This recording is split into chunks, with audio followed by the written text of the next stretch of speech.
ها یا اشاره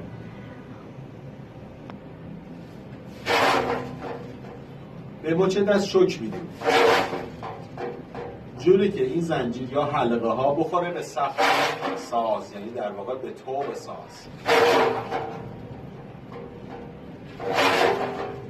بعد که به تنهایی باشه حلقه بهش میگن نفس.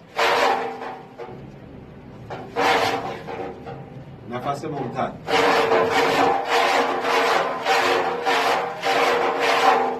وقتی که همراه با یک ضربه اصلی بیاد بهش میگن زینت.